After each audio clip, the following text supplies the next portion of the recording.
In any case, they all arrive in Camp David in July and spend 2 weeks in July. The Israeli team under Barak, the Palestinian team under Yasser Arafat, and President Clinton presiding and mediating. Barak, as with all negotiations, offered a set of ideas, and Arafat basically said no to them, and Clinton said, well, let's think about something else. And Barak upped the ante, that is, offered a little more and put another set of proposals on the table, and Arafat said no. And Barak offered a third set of proposals, and Clinton tried to persuade Arafat to accept them, and Arafat said no. And at the end of these 2 weeks, Arafat basically said no, and the negotiations collapsed. Now, what had Barak offered Arafat? And over this there's arguments, but I'm going to tell you what I think he offered. There are problems with this, and I'll explain the problems in a second.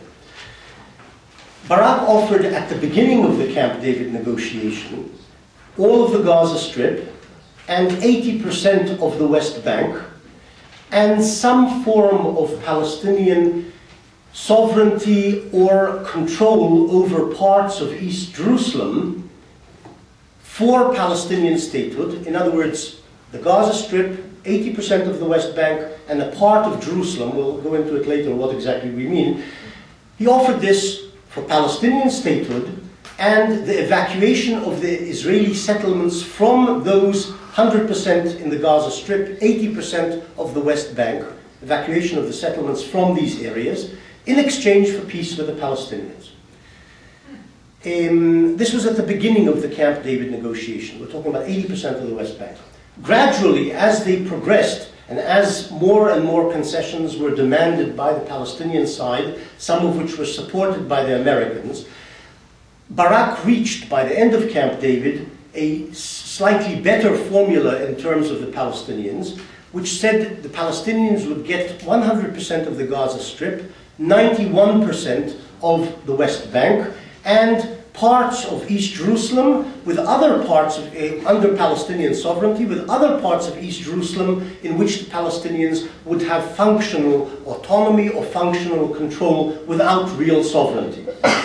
Some form of condominium was, that is, not condominium, some sort of division of sovereignty was to be implemented in relation to the old city of Jerusalem, in addition to the things I've just said. In other words, the old city was to be divided in some way between the two sides. Arafat said no to the 91% plus 100% plus some part of East Jerusalem.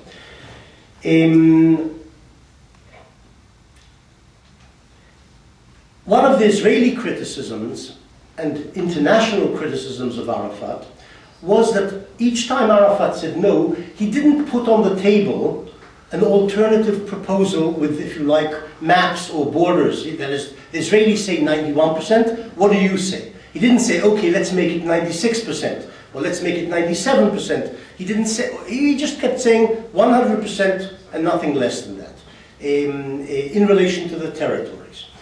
At Camp David, when the Israelis said, on another major topic, no refugee return to Israel, and this was Barak's position at Camp David, and Clinton supported Barak in this, no refugee return to the area of the State of Israel, but we will offer the refugees lots of money to rehabilitate them in the various countries, and there would be a refugee return to those parts of Palestine that were to become a Palestinian Arab state. In other words, the 91% or the 100%, whatever it was, their Palestinian refugees could return, but they would not be allowed to return to Israel. Privately, Barak added some refugees could also return to Israel, a very small number, perhaps 90-year-olds or 80-year-olds of the original refugees from 48, not their children, grandchildren, great-grandchildren, but some of the original refugees who are still alive. If they want to come to Palestine and die, or want to come to the area which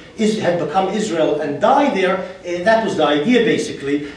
We'll allow a certain small number in, but we will, on principle, not allow a return of refugees. That was the Israeli position on refugees. The Palestinian position was there is a right of return. Israel must accept it. It must also apologize for what happened in 1948, and we insist on Israel accepting the right of return, which will be followed eventually by implementation, though Arafat said perhaps the implementation, the Palestinians would not insist on 100%, perhaps they would take account of Israel's demographic concerns. That was the phrase used by the Palestinians. But first, Israel has to concede the right of return. Afterwards, we'll see what will happen with implementation. Maybe we'll be nice and we will take account of Israel's demographic concerns in the actual implementation. One of the Arab criticisms of Barak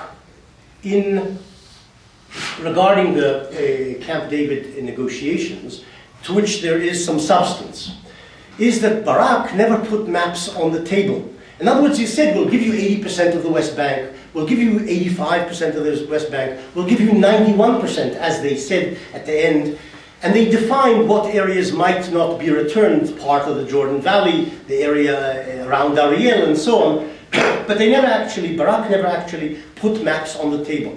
Barak later said, I interviewed him in fact, and he explained to me why. I didn't want to put the maps on the table because that would be used, they would say no, and then the Palestinians would use these maps as their starting position in the next round of negotiation. So I didn't want to give them anything that concrete. But the truth is that Barak did not give them maps. He did not present the Palestinian side with maps of what exactly Israel was willing to concede.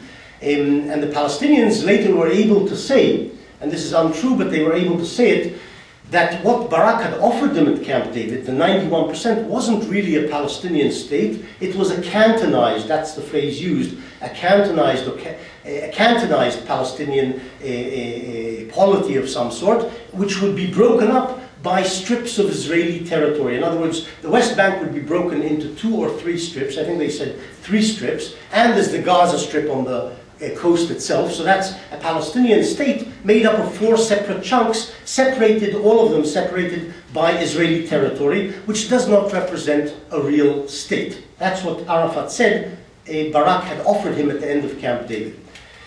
For anyone interested, Israel, of course, said this is not true. We offered them a contiguous territory in the West Bank. It's true it's separated from the Gaza Strip, but that's the way the territory is built. But they did have a continuous and contiguous area of the West Bank, despite some inlets, fjords, sort of going into Palestinian territory, but it was actually contiguous.